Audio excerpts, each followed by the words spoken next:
Coucou les amis, j'espère que vous allez bien.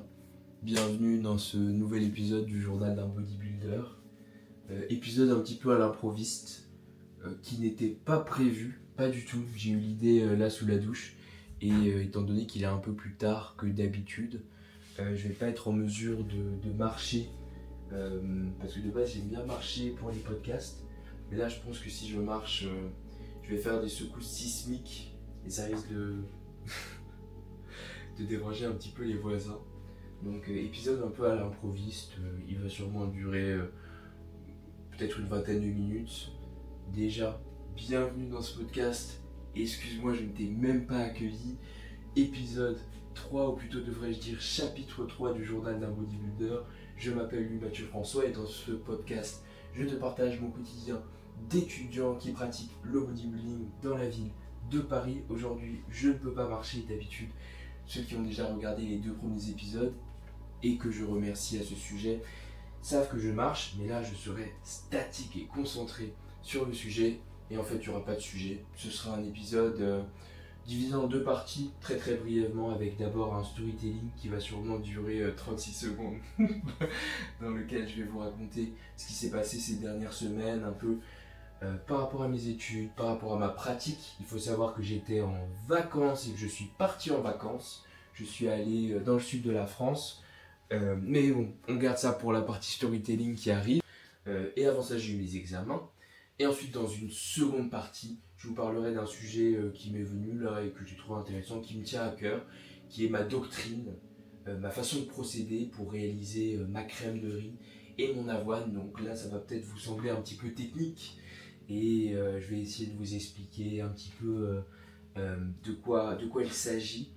J'ai eu beaucoup de retours aussi sur Insta, sur mon avoine un peu gluant, des gens qui étaient un petit peu dubitatifs, c'est le moins qu'on puisse dire. Du coup, je vais vous partager un peu voilà, mes secrets, les méthodes pour vraiment réussir l'avoine et voilà les règles que je suis pour l'avoine et la crème de riz.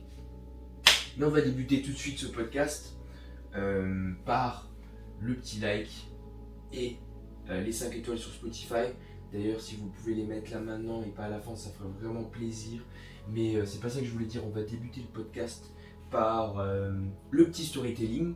Donc comme je vous disais, sur les 3 dernières semaines, j'ai eu mes examens, 2 semaines d'examen et ensuite une semaine de vacances. Mes examens se sont relativement bien passés. Ça a été l'occasion pour moi d'adapter légèrement mon entraînement. Parfois, je suis resté sur 5 séances hebdomadaires, donc push, pull, legs,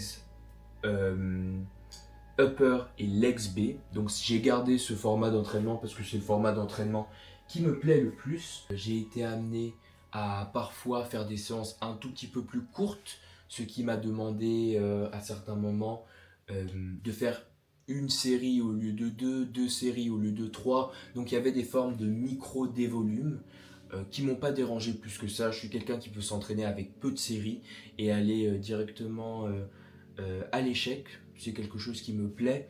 Donc j'ai pas été dérangé par rapport à l'entraînement. Au contraire, le fait d'avoir un petit peu moins de volume parfois, ça permet de resensibiliser, en tout cas dans mon cas, mon corps, de sorte que quand je reviens à mes charges et mon volume habituel, j'ai l'impression d'avoir une bonne réponse, un bon pump.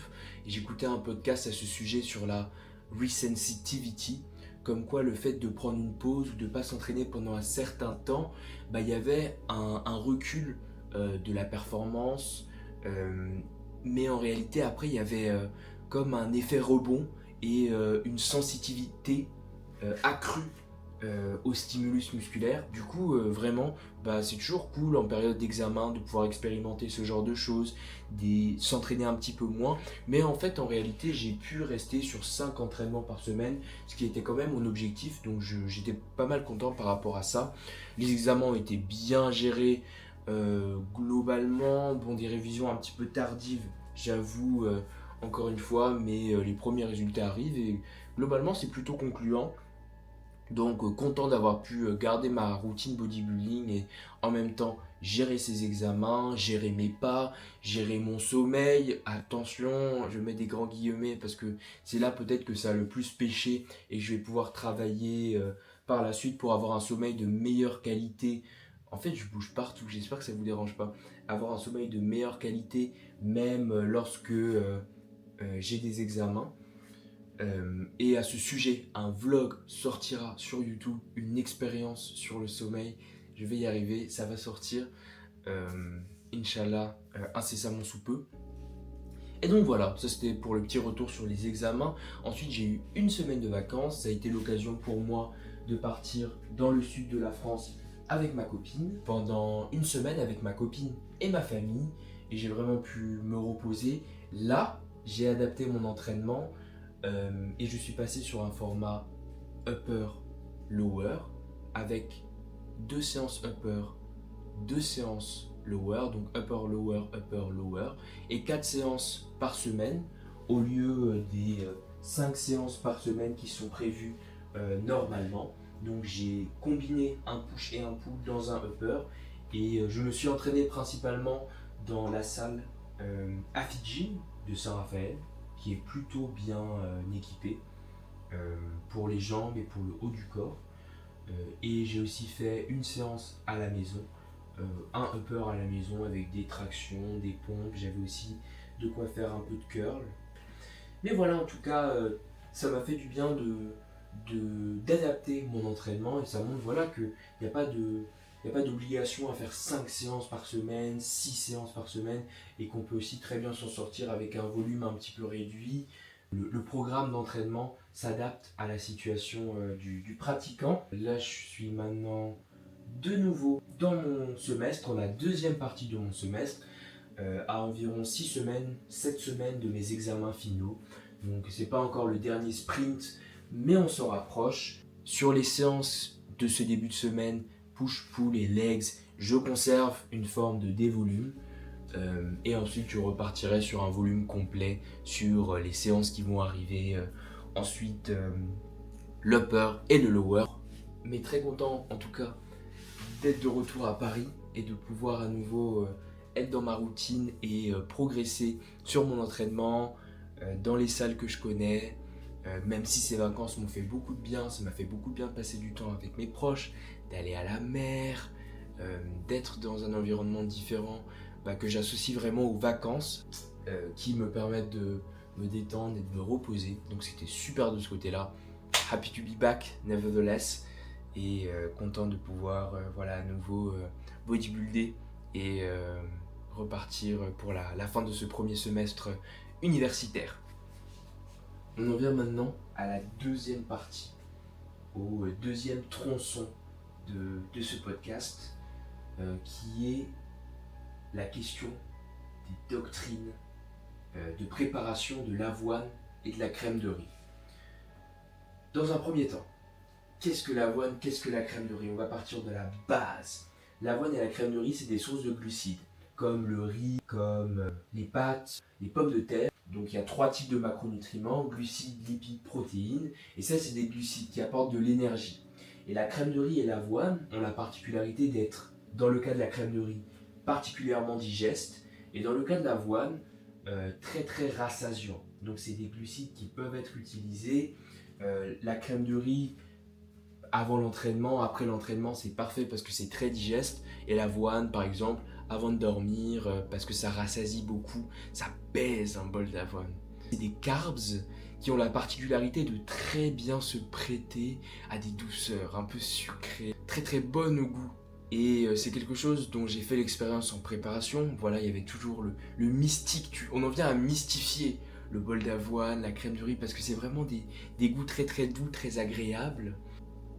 J'ai développé une doctrine, c'est pas du tout j'ai développé, il y a eu beaucoup d'inspiration, j'ai regardé des gens au Royaume-Uni, j'ai regardé même des gens en France, comment certains des bodybuilders qui étaient autour de moi faisaient, notamment Flo, mon coach, qui avait sa méthode. Il y avait aussi Gatsucre qui a importé en France la technique du whey drip, du coulis de whey, de la cascade de whey sur laquelle on va revenir par la suite.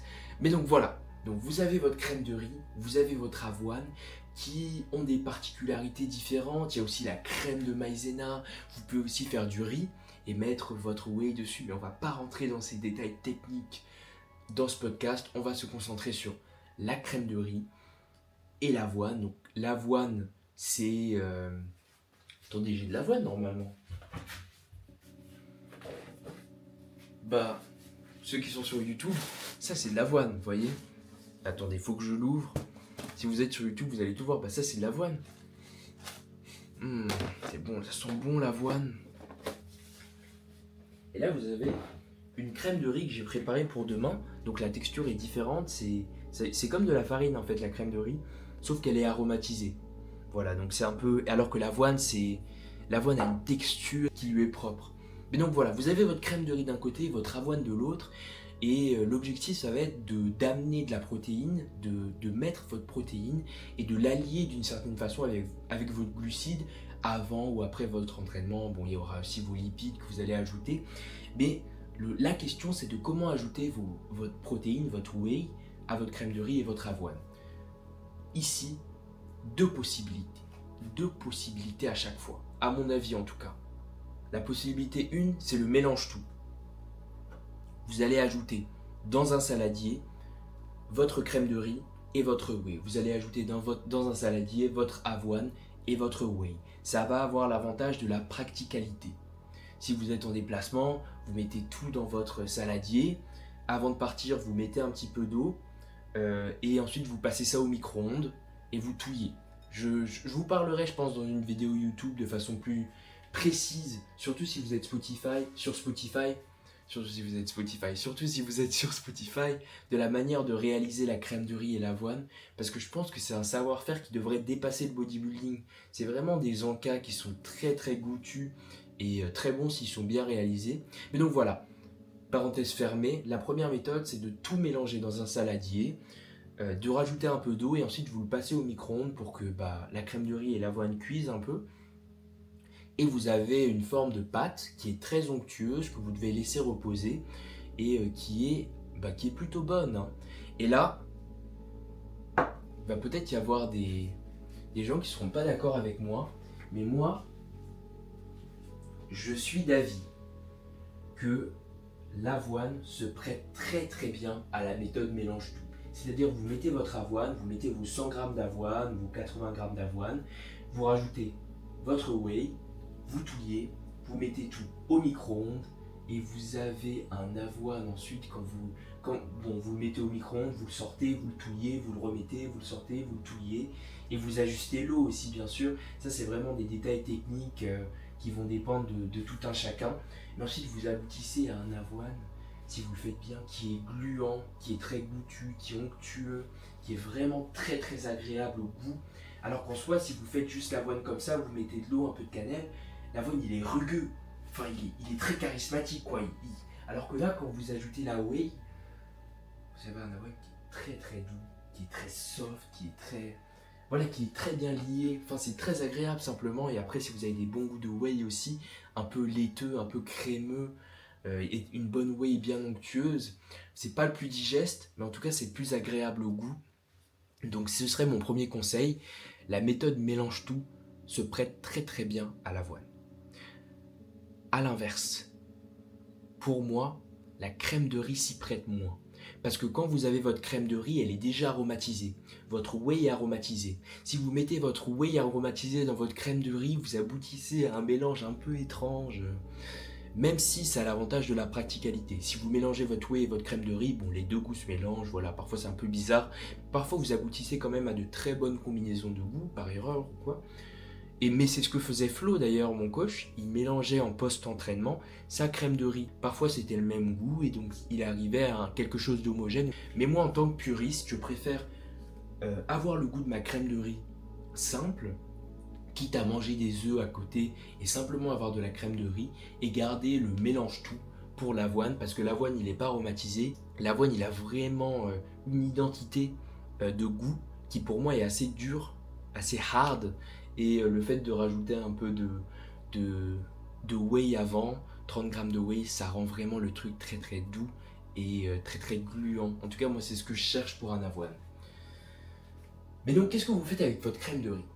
Puisque vous ne pouvez pas la mélanger, qu'est-ce que vous faites? C'est là qu'intervient la deuxième technique. La deuxième technique, c'est d'une inspiration britannique que je la tiens, parce que les Anglais faisaient beaucoup ça, il y a aussi des Néerlandais qui font ça, par exemple Wesley Vissers, et il y a un Français qui l'a importé, c'est pas moi, c'est Gars Sucre, l'un des anciens coachés de Flo aussi, et c'est lui qui a vraiment apporté cette deuxième méthode. Il s'agit du whey drip, du coulis de whey. Donc tout simplement ce que vous allez faire, j'ai un whey drip, en fait j'ai tout, parce que demain, j'ai préparé ma crème de riz pour demain. Et là, je tiens dans ma main un verre orange dans lequel il y a une forme de pâte. Donc j'ai mis 100 g de fromage blanc avec 30 g de whey et 40 ml d'eau. La whey, c'est de la whey de chez Perform. Bon, vous pouvez prendre n'importe quel whey. Hein. En réalité, si votre whey a une bonne miscibilité et qu'elle permet d'avoir des formes de coulis comme ça, très très onctueux, et demain, quand je ferai ma crème de riz dans mon saladier, je viendrai ajouter ce coulis de whey sur ma crème de riz, encore un peu chaude. Ensuite, je rajouterai probablement des fruits rouges, de la pomme aussi. J'aurai ma crème de riz en dessous. Et par exemple, mettons ma crème de riz a un goût vanille. Donc il y aura ma couche de crème de riz vanille. Et ensuite, dessus, il y aura une très fine couche de whey drip que je vais faire ruisseler comme ça dessus. Quand vous êtes en prep, c'est incroyable. Mais même en prise de masse, ça a son charme. Hein. À l'inverse, comme je suis un enfant et que pour moi l'avoine est un goût un peu revêche, j'aime pas trop mettre le whey drip dessus parce que l'avoine conserve cette dureté et le fait d'ajouter un whey drip dessus, c'est vraiment pas idéal pour moi. C'est pour ça que je préfère mettre ma whey avant. Un autre truc. Quand vous mettez votre whey avec l'avoine et que vous foutez tout au micro-ondes, il y a la question de si la whey peut aller au micro-ondes. Je vais vous répondre franchement, je n'en ai aucune idée. Mais aux gens qui vont me dire ouais, c'est pas bien de chauffer sa whey au micro-ondes, ça la dénature, moi je répondrais simplement mais ça va pas ou quoi? Non, en vrai. Non, en vrai, c'est pas très grave. Enfin, moi, je mets la whey et l'avoine et je mets tout au micro-ondes. Je pense que chacun est libre de réaliser sa crème de riz ou son avoine comme bon lui semble. Là, c'est simplement des conseils que moi je donne et c'est ma doctrine. Je sais qu'il y a pas mal de gens qui m'ont aussi posé des questions par rapport à la façon de le réaliser. Et même si tu fais pas du bodybuilding ou c'est pas quelque chose qui t'intéresse, sache que avoine et crème de riz peuvent être mangés comme ça avec une source de protéines et que ça peut te permettre de faire entrer des protéines dans ton alimentation avec des desserts qui sont aussi peu caloriques. Bien sûr, ensuite quand je fais mon avoine, je rajoute de la banane, je rajoute des toppings, des fruits, du beurre de cacahuète notamment. Là dans ma crème de riz, je vais rajouter des amandes pour avoir des lipides, du chocolat noir. Mais voilà, j'avais envie de te parler brièvement de ma doctrine parce qu'il y a trop de gens à mon goût qui prennent juste un shaker, qui mettent leur crème de riz, qui mettent de l'eau, qui mettent de la whey, qui shake tout et qui boivent comme ça. Alors qu'en fait, souvent la crème de riz, elle n'est pas pré-cuite. Donc il faut la passer au micro-ondes pour s'assurer qu'elle est bien digeste ensuite. Alors qu'il y a des gens qui mettent juste leur eau et tout dans un shaker, qui boivent ça. Je trouve ça assez barbare. Et c'est contre ce genre de personnes que je veux lutter en faisant ce petit podcast doctrinal. Mais en tout cas, encore une fois, c'est pas de moi. Je ne fais que citer mes inspirations et rendre à César ce qui appartient à César, à Gars Sucre ce qui appartient à Gars Sucre, à Jack Chan ce qui appartient à Jack Chan. Pour les crèmes de riz, en général, moi j'aime bien TBJP. C'est vraiment de la bonne crème de riz. Et vous pouvez aussi faire votre farine de riz vous-même. Enfin, il y a même de la farine de riz dans le commerce, je crois qu'on peut l'utiliser. Vous pouvez aussi utiliser de la crème de maïzena, de la fécule de maïs, c'est la même chose que la crème de riz. Mais si vous prenez la TBJP, orientez-vous plutôt vers des saveurs comme vanille, qui en général passent bien. Parce qu'il y a des saveurs qui peuvent très rapidement être un peu écœurantes, surtout si vous mangez beaucoup. Vanille c'est parfait, cookies and cream c'est très bon aussi, mais ma préférée White Chocolate Coconut. Pouh, incroyable. Et pour les whey, moi je suis un grand fan des whey un peu lactées, un peu laiteuses. Et de ce côté-là, pour moi, ça va être Perform qui va gagner. Popcorn de chez Perform. Attention, notez bien, popcorn de chez Perform. Cookies and cream de chez Perform à la rigueur. Mais surtout, Cereal Milk. Oh, Cereal Milk de chez Perform. Avec une... je me souviens, le jour de ma compétition, j'ai préparé de la crème de riz avec de la whey que je venais d'acheter. Et j'ai acheté pour la première fois une Perform et c'était la Cereal Milk. Et je l'ai mélangé avec une crème de riz de chez Train by JP, goût justement White Chocolate Coconut. Et c'était exceptionnel, c'était vraiment bon. Je pense que c'est à partir de là que j'ai commencé à aimer mélanger les deux sous forme de whey drip. Je n'ai pas mes pots de Perform, mais bon, la crème de riz elle ressemble à ça. Et la whey, normalement, elle se présente, la Perform, elle se présente sous forme de gros pots. Mais là, moi, j'ai simplement des petits sachets. Là, c'est le goût qu'il y aura demain dans ma crème de riz. Et ça va être fraise, plus précisément Red Velvet. Et voilà. Bon, c'est tout ce que j'avais à dire. J'espère que le podcast t'a plu. Hein, il est vraiment improvisé. Si tu veux savoir, il est 1h14 du matin quand je fais ça. J'ai vraiment eu l'idée sous la douche et je me suis dit, si je laisse reposer jusqu'à demain... je pense que j'aurai la flemme de le faire et voilà, j'ai pris la caméra. Est-ce que je peux te montrer le setup de ma caméra? Je sais pas si tu la vois. Bon, là il y a mon coucou, mais ma caméra elle est là-bas sur ma table avec ma crème de riz en dessous. Si t'es sur Spotify, t'as rien compris probablement à ce qui s'est passé. En gros, j'ai pris l'une de mes caméras pour filmer l'autre caméra pour montrer que ma caméra était en appui sur ma table. Bon bref. J'espère qu'on m'a entendu parce que j'ai pas mis de micro, mes micros étaient déchargés. Je pense que si j'avais attendu pour les recharger, j'en aurais eu jusqu'à 2 ou 3 heures du matin. Donc c'est un podcast sans micro, j'espère qu'il t'a plu. Si c'est le cas, n'hésite pas à fracasser le bouton like s'il te plaît. J'ai beaucoup d'énergie pour 1h du matin et pourtant j'ai stoppé la caféine avant midi. Et moi je te dis à plus dans un prochain épisode du journal du bodybuilder. Comme d'habitude, c'est un plaisir de t'avoir avec moi. Et j'ai pensé à un truc. Ah non, c'est tout. Toujours pas d'outro. Merci beaucoup d'avoir regardé l'épisode. Et moi, je te dis à plus pour l'épisode numéro 4. Bisous, bisous. Prends soin de toi et fais du muscle. Non, ça peut pas être l'outro, ça. Bisous, bisous. Merci pour tout. Et à plus dans un prochain chapitre. Most muscular. Bon, sur ce, extinction des feux.